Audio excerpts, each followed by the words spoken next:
बच्चों नमस्कार। लेक्चर 20 का हमारा टॉपिक है Cauchy's theorem for finite abelian and non abelian groups. परिमित अबेली और अनअबेली समूहों के लिए कॉशी के प्रमेय।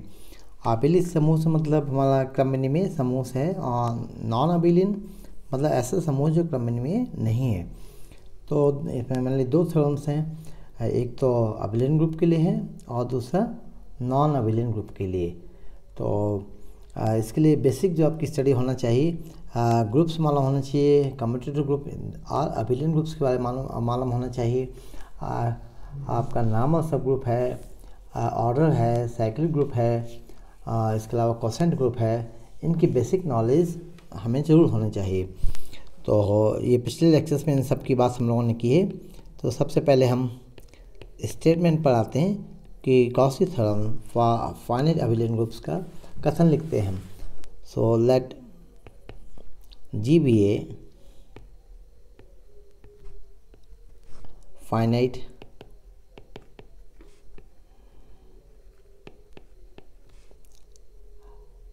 abelian group and let P be a prime number. P अभाज्य संख्या है। यदि if P divides order of Z, then there is an element A which is not equals to the identity of Z be a member of G such that A is to P equal E। कथन को समझिए फिर से। यदि G एक परिमित क्रमनिमेय समूह है तथा P एक अभाज्य संख्या है, प्राइम नंबर है, तब यदि P G की कोटि को विभाजित करता है, P divides order of G, तब यहाँ एक अवयव A जो कि दशमक अवयव के बराबर नहीं है, G में इस प्रकार से होगा कि A is to P equal E। तो हमें मालूम है कि G फाइनाइट अबेलियन ग्रुप है। ये भी मालूम है कि P प्राइम नंबर है। ये भी हम मान के चलेंगे P ऑर्डर ऑफ G को डिवाइड करता है, चूँकि दिया गया है if P divides order of G। तब हमें दिखाना होगा कि एक एलिमेंट ऐसा अस्तित्व होगा A बिलोंग्स टू G कि A is to P equal E के बराबर हो, जहाँ की A जो है दशमक अवयव नहीं है। तो हम इस थ्योरम को ऑर्डर ऑफ G पर इंडक्शन मेथड से प्रूव करेंगे। इंडक्शन मेथड आपने स्कूल लेवल पे पढ़ा है, मैथमेटिकल इंडक्शन। तो induction on order of G हम देखेंगे, इसकी सहायता से हम इस थ्योरम को प्रूव करेंगे। तो इंडक्शन मेथड हम आपको फिर से रिवाइज कर देते हैं कि if A mathematical statement is true for n equal 1, यदि कोई गणितीय कथन n बराबर 1 के लिए सही है, and we assume that it is true for any value m, यदि यह n की किसी मान m के लिए सही है, यदि हम मान लेते हैं, तो ये m के अगले मान m+1 के लिए भी सही होगी। तब हम कहेंगे कि यह n के सभी मानों के लिए सत्य होगी। सो इसे मैथमेटिकल इंडक्शन कहते हैं। कि यहाँ हम ऑर्डर G पे मान लेते हैं कि ऑर्डर ऑफ G से कम कोटि के अबेली समूहों के लिए प्रमेय सत्य है, जिसे हम n बराबर m के लिए मानते थे। इससे हम सिद्ध करेंगे कि जो हमारा रिजल्ट है G के लिए, मतलब होल ग्रुप G के लिए भी सही होगा। And it is obvious that if order of G equal 1, मतलब G में केवल एक एलिमेंट है, अर्थात G equal singleton set E, चूँकि कंपल्सरीली हर ग्रुप में दशमक अनिवार्य है। So therefore theorem is true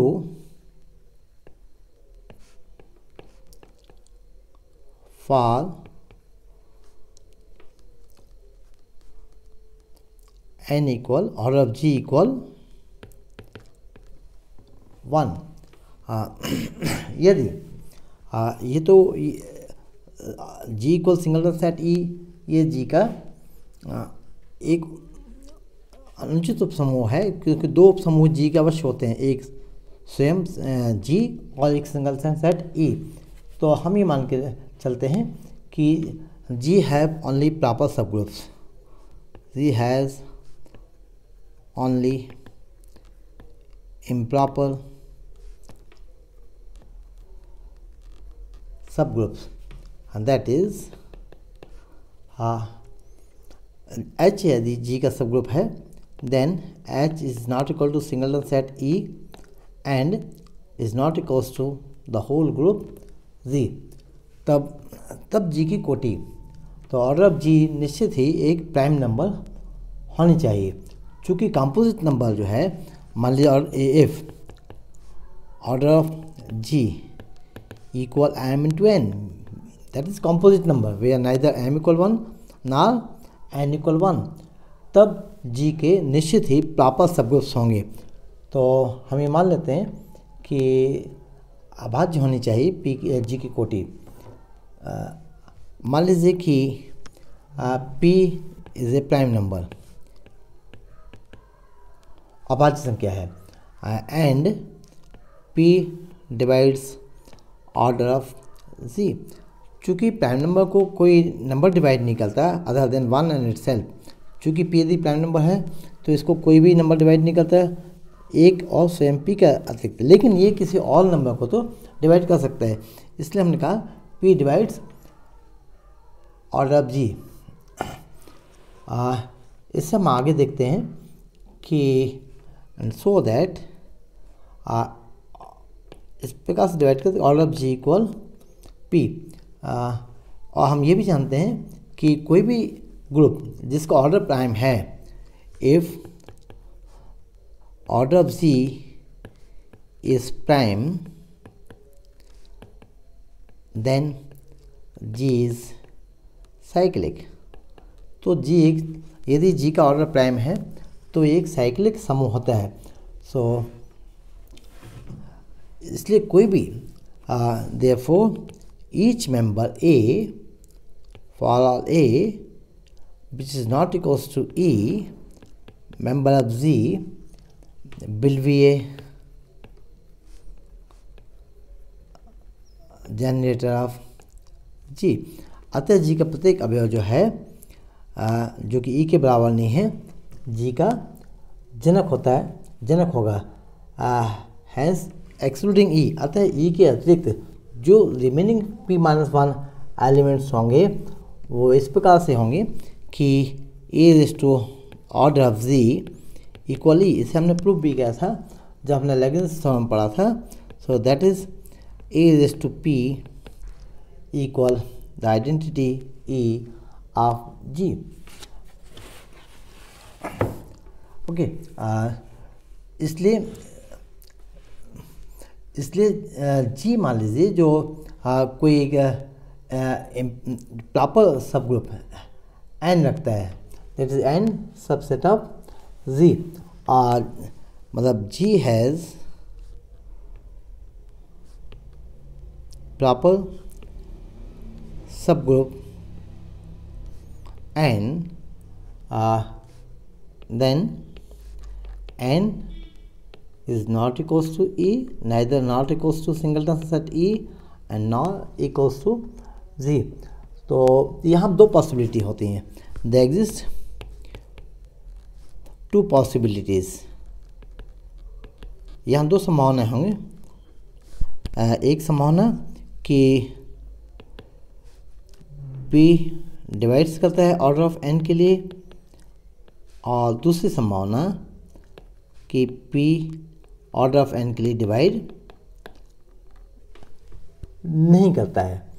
तो n पॉसिबिलिटीज़ को हम लेके प्रूफ को आगे बढ़ाएंगे कि मान लीजिए केस 1 है कि if case first, if P divides order of n, then by our induction hypothesis, by our induction hypothesis, induction that mean mathematical induction, गणितीय संगणना, since order of n is less than the order of the group. ये obvious है कि प्रत्येक सब group का order group के order से छोटा होता है, और चूँकि G अभिलयन ग्रुप है तो उसका जो भी सब ग्रुप्स होंगे वो भी अभिलयन होंगे, मतलब उनमें भी क्रम नियम का पालन होगा। So there exist B in n, यह अब B n में इस प्रकार से होगा कि B E के बराबर नहीं है, और चूँकि इंडक्शन से हम कह रहे हैं कि G से कम कोटि के समूहों के लिए यह थ्योरम सही है। तो B बराबर नहीं है E के, और n का मेंबर इस प्रकार से है कि B⁻P इक्वल E, चूँकि कम कोटि के लिए हम थ्योरम को सही मान रहे हैं। तो since B belongs to n and which is a subset of G, so we have shown that there exists an element, so we have shown that there exists an element B, चूँकि n में है इसलिए G में भी है, and B does not belong to E such that B⁻P equal E। तो यहाँ जाके हमारा प्रूफ कंप्लीट होता है केस 1 के लिए कि if P divides order of n then there exist an element B in G such that B⁻P equal E. So case 2, and now we suppose that we assume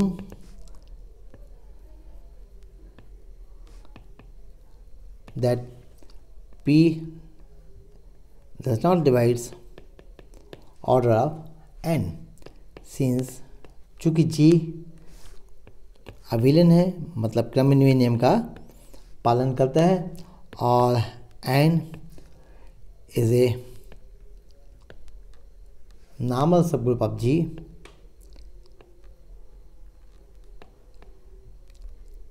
normal subgroup of G, चूँकि प्रत्येक क्रमनिवय समूह का प्रत्येक उपसमूह समान होता है, इसलिए n भी नॉर्मल सबग्रुप है G का। सो G by n is a group, जिसे कि हम कोसेंट ग्रुप कहते हैं, और कोसेंट ग्रुप के टॉपिक में हमने इसको प्रूव भी किया था कि set up all cosets of n in G form A group with respect to the composition of cosets, that is G by n is NA such that A belongs to Z। इसे हमने prove किया था, इसे हम quotient group कहते हैं। So now order of G by n, इसे भी हमने प्रूव किया था कि this is order of G by order of n। Quotient group वाले लेक्चर में हमने इसको दिखाया भी था। So this implies order of Z equal order of G by n multiplied by order of n. Now this is equation number 1. Since हमें थोड़ा में दिया हुआ है P divides order of Z, और हमने केस 2 में लिया है कि P does not divides order of n। ये हम यहाँ केस 2 में मान के चलें कि P does not divides order of n। It follows that, अतः हमें से it follows that this is from 1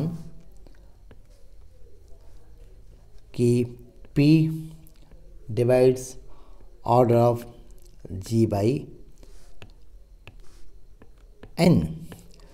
चूँकि ऑर्डर ऑफ n को डिवाइड नहीं करता है, और जी को डिवाइड करता है, तो राइट हैंड साइड को भी डिवाइड करेगा इक्वेशन नंबर 1 की, और चूँकि ऑर्डर ऑफ एन को डिवाइड नहीं करता है इसलिए order of G by N को डिवाइड करेगा। And order of G by N is order of G by order of N, and obviously जिसकी कोटि जी से कम होगी, क्योंकि ऑर्डर ऑफ जी को हम ऑर्डर ऑफ एन से डिवाइड कर रहे हैं। एंड ऑर्डर ऑफ एन जो है वो चूँकि एन जो है इकाई के बराबर नहीं है, सिंगलटन सेट ई के इक्वल नहीं है, अतः ऑर्डर ऑफ एन एक से बड़ा है। इन दैट केस यदि पी डिवाइड्स करता है order of G by N को, तो इसका ऑर्डर ऑफ जी से छोटा होगा। अच्छा ये भी है, also since G is abelian, चूँकि जी क्रमनिमेय समूह है, 10 बाई इंडक्शन हाइपोथेसिस संगणना से, चूँकि हम मान रहे हैं कि ये जी से समूह जी से छोटे यदि किसी समूह की कोटि है तो वह उसके लिए भी सत्य होगा। जैसे हमने कहा था कि बाय इंडक्शन केस 1 में भी हमने देखा था कि यदि ऑर्डर ऑफ जी से छोटा है तो उसके लिए हमारी थ्योरम सही होगी। तो यहाँ हम देखते हैं कि जी अबेलियन है, so thus by induction hypothesis there exist an element. अब एलिमेंट किसका? जी बाई एन का, और जी बाई एन क्या है? The set of cosets.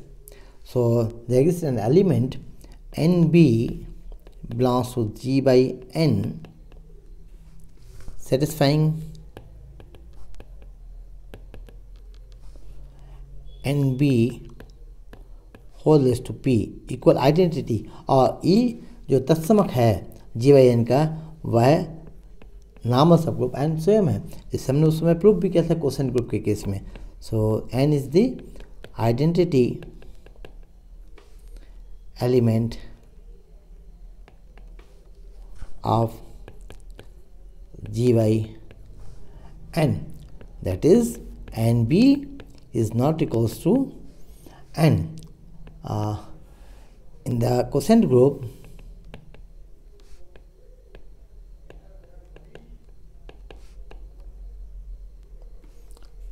G by N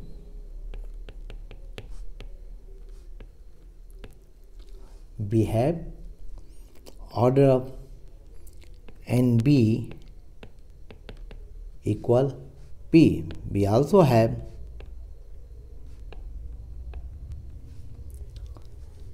NB whole raised to P equal N। Here NB is याद रखना आपको NB is not equals to N। So this implies NB composition NB P times equal N। So this is NB composition B, this is P times equal N।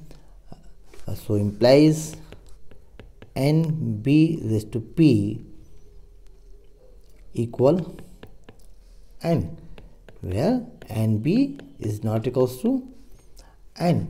So this implies B raised to P belongs to N। आपने cosets में पढ़ा है कि if HH equal H then H belongs to H। तो वही case यहाँ repeat हो रहा है कि N B raised to P equal N, therefore B raised to P belongs to N। Now यहाँ फिर से याद दिलाते हैं B is not a member of N। Now using, चूँकि हमने कहा था कि NB is not equals to N, so that mean B member नहीं है N का। Now using well known Lagrange theorem. Lagrange theorem क्या है बच्चों? कि order of each subgroup और फिर finite group divides the order of the group. प्रत्येक परिमित समूह के उपसमूह की कोटि समूह की कोटि को विभाजित करती है। और उसका कॉलरी भी हम लोगों को देखी थी कि A belongs to G then A raised to order of Z equal E. This is a well-known corollary of Lagrange's theorem. So here we have B raised to P whole raised to order of n equal E. So this implies B raised to P into order of, इसको हम थोड़ा सफाई से लिखते हैं, B into order of n equal E. So this implies B raised to order of n, चूँकि number है ये, सो कम्यूटेटिव होते हैं, whole raise to P equal E. So अब ये चूँकि B raised to order of n, ये भी कोई मेंबर होगा n का. So let B raised to order of n equal an element C, then C raised to P equal E. तो हमें एक ऐसा एलिमेंट मिल गया C जिसकी पावर प्राइम नंबर P देने से हमें आइडेंटिटी मिल रहा है. So we are going to complete the proof, क्योंकि हमें A raised to P equal E proof करना है कि A मेंबर है Z का. In order to show that this C is the required element, मतलब यही जो C हमारा चाहेगा, मतलब थ्योरम को प्रूफ करने के लिए चाहा गया अवयव है. तो we must have to show that कि जो C है E के इक्वल नहीं है. So we claim that C is not the identity of Z. However, if C equal E, then we have B raised to order of n, which is C, and C equal E. This implies B raised to order of n equal E, and this implies n into B raised to order of n equal NE, and NB raised to order of n, इससे हम लिख सकते हैं NB composition NB composition and so on order of n times equal n. So this implies NB whole raised to of order n equal n. मतलब identity है. Also in the quotient group, in the quotient group G by n, order of NB, मतलब element का order क्या है, P के equal है, that is NB whole raised to P equal n. So implies P divides order of n. So P is a prime number. जबकि हमने देखा कि सेकंड केस जो हमारा है कि सेकंड केस में आपने देखा कि P does not divides order of n. So from relation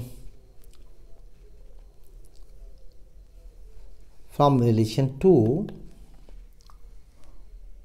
we find from relation 2 that NB equal n. So this implies B is a member of n. So which is again a contradiction कि यहाँ हम लेके चले थे कि NB equal n नहीं है. So a contradiction, which is a contradiction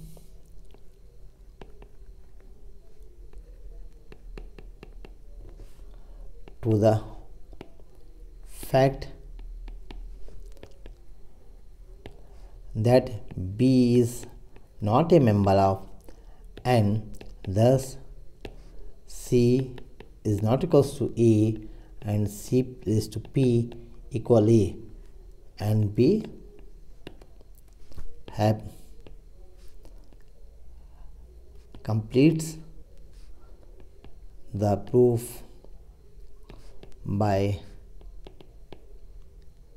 induction. तो यहाँ जैसे देखा आपने कोसेंट ग्रुप का भी बहुत उपयोग होता है और लैग्रेंज थ्योरम का उपयोग होता है, तो हमें बेसिक नॉलेज थ्योरम को समझने के लिए बहुत आवश्यक है। The next theorem,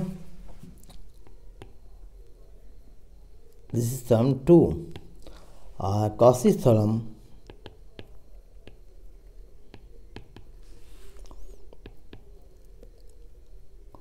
for finite non-abelian groups. तो यहाँ हमारा ग्रुप जो होगा वो नॉन अबेलियन होगा, मतलब जिसमें क्रम में नियम का पालन नहीं होता है। So if Z is a finite group, P is prime number and P divides order of Z, then Z has an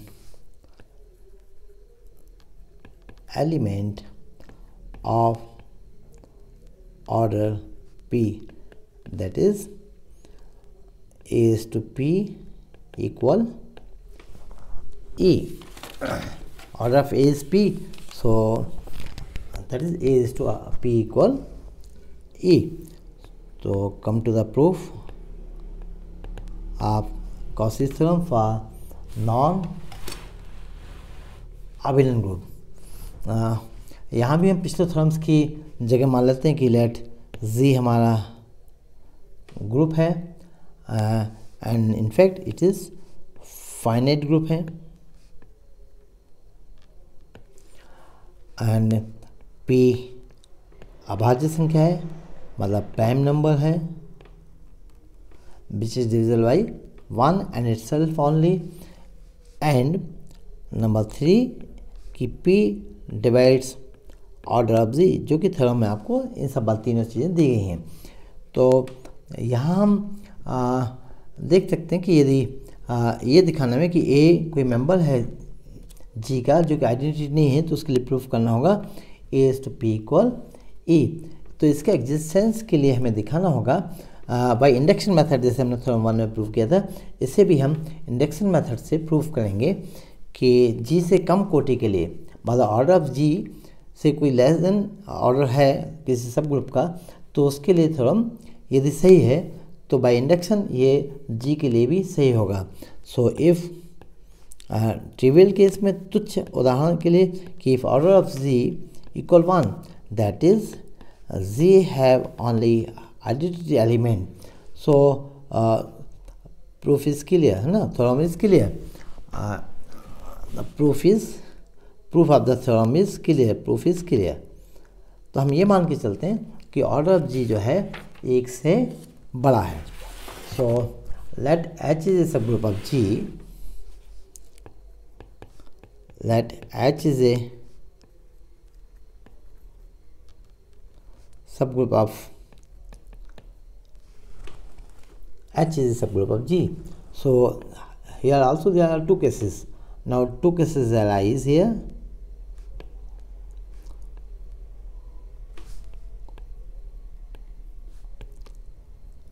Number 1,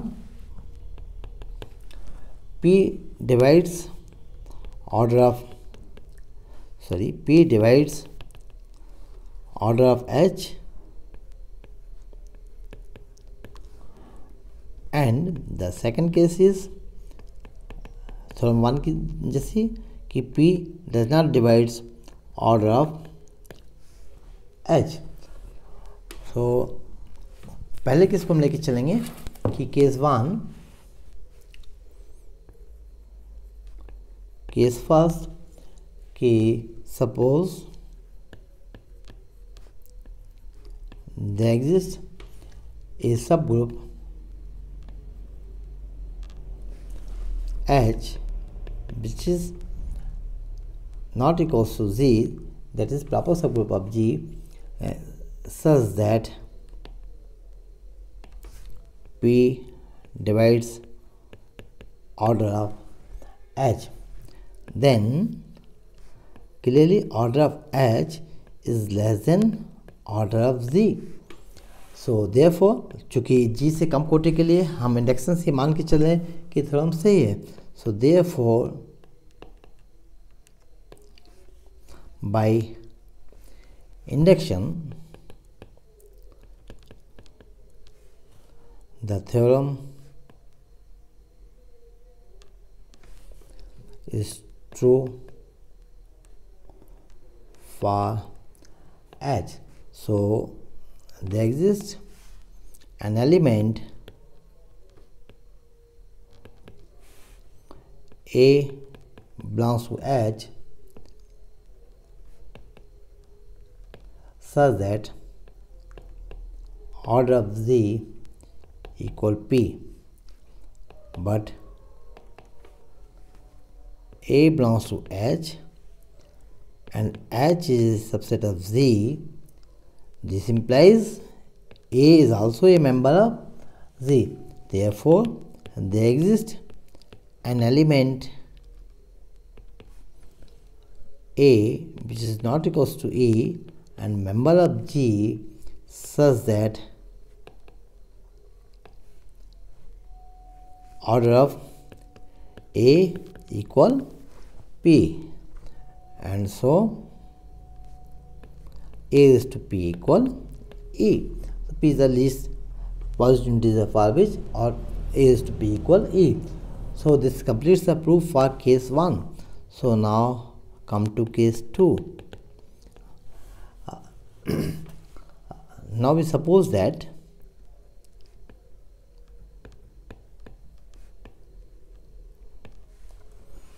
P does not divide order of H, where H is any proper subgroup of G.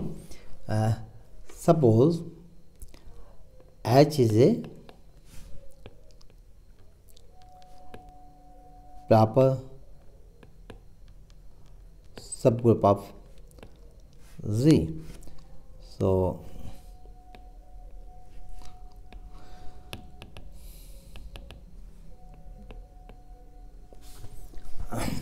चूँकि centre of group भी आपने पढ़ा हुआ है, class equation आपने पढ़ा हुआ, तो इसे हम क्लास इक्वेशन की हेल्प से थ्योरम को प्रूव करेंगे. सपोज ZG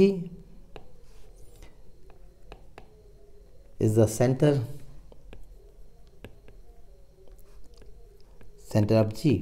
आपको डेफिनेशन में ZG की आपको यहाँ याद दिला देते हैं कि ZG हम लोगों ने पिछले लेक्चर्स में पढ़ा था कि those members of Z for which Zx equal xz for all x belongs to Z. मतलब G के वो सभी मेंबर्स का कलेक्शन जिनके लिए Z उन सभी मेंबर्स के साथ कम्यूट करता है, कम्युनिटी नियम का पालन करता है. So we now write the class equation for G.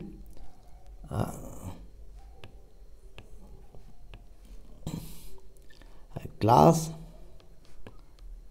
equation for G is order of Z equal order of ZG. Last lectures में आपने इसको देखा था, plus summation over it does not belongs to ZG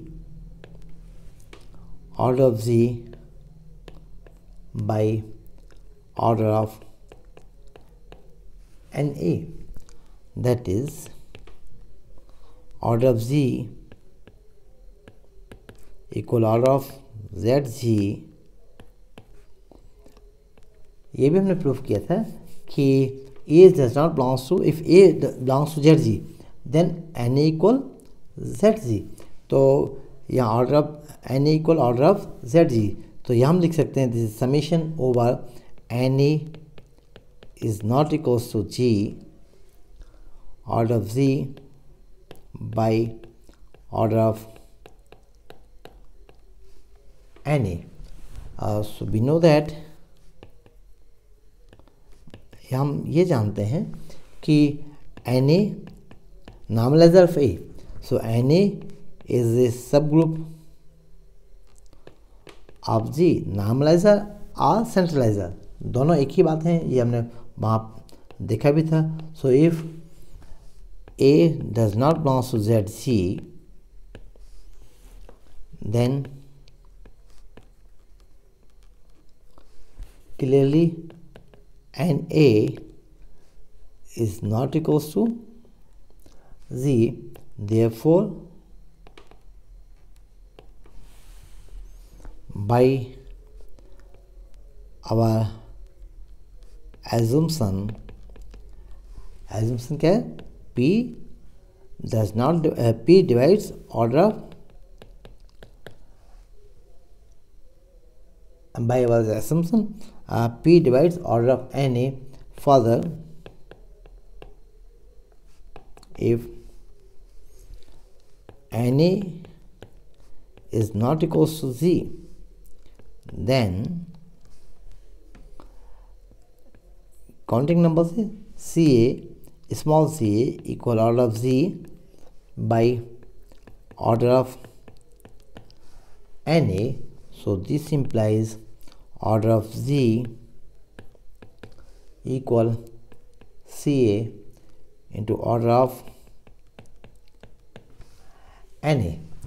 Since P divides order of Z and P divides order of Na, so it follows that, इसको number 2 दे देते हैं. It follows from 2 that P divides small ca, that is P divides order of Z by order of Z by order of Na. तो यहाँ आप फिर से देखिए कि हमारी assumption क्या है? P does not divide order of Na. Okay, so for if N is not equal to G, then Ca equal order of G by order of Na. इसको हम रिपीट करते हैं थोड़ा. order of G equal Ca into order of Na. चूँकि P order of G को divide करता है और जो assumption लेके चल रहे थे हम, so P does not divide order of Na. It follows from 2 Na को डिवाइड नहीं करता, इसलिए Ca को डिवाइड करेगा और Ca है order of G by order of Na.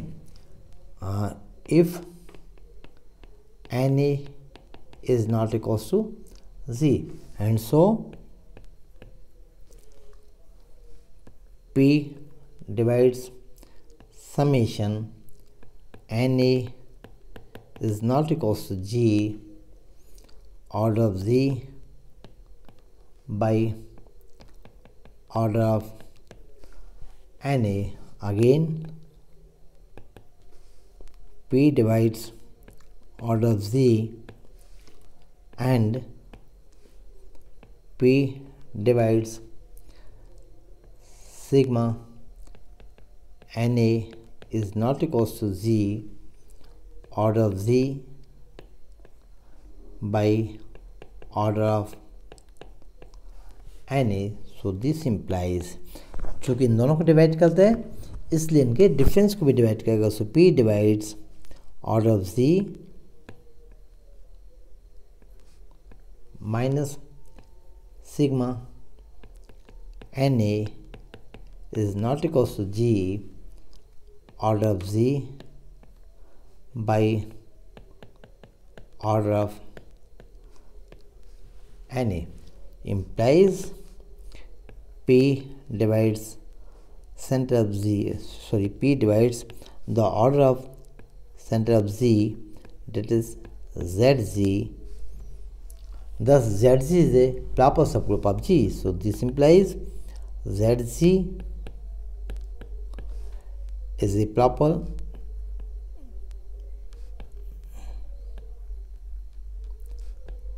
subgroup of Z such that P divides order of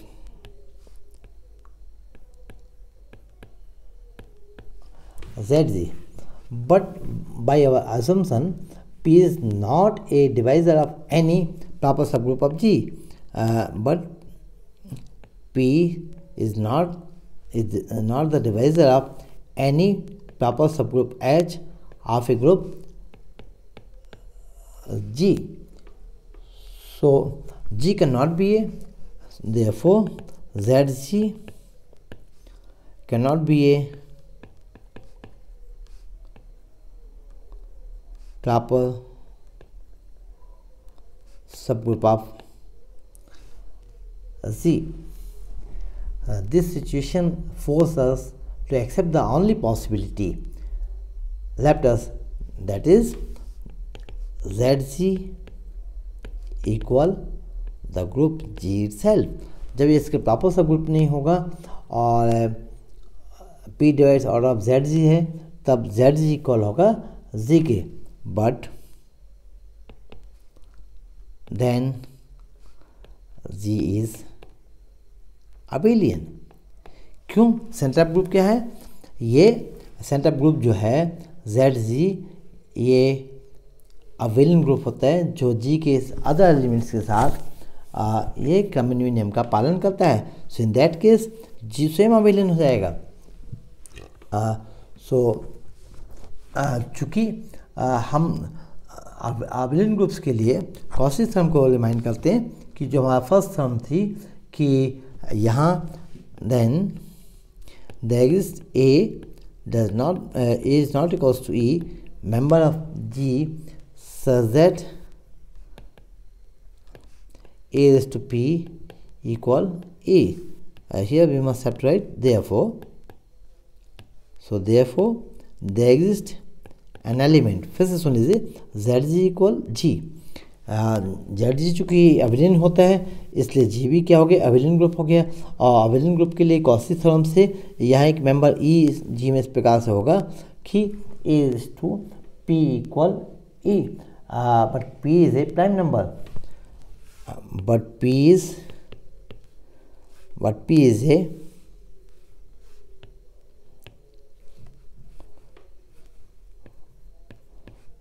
a prime number. So therefore P is the least positive integer for which A is to P equal 1 and hence order of A equal P. So this completes the proof of the Cauchy theorem for non-abelian group. Okay, thank you very much बच्चों.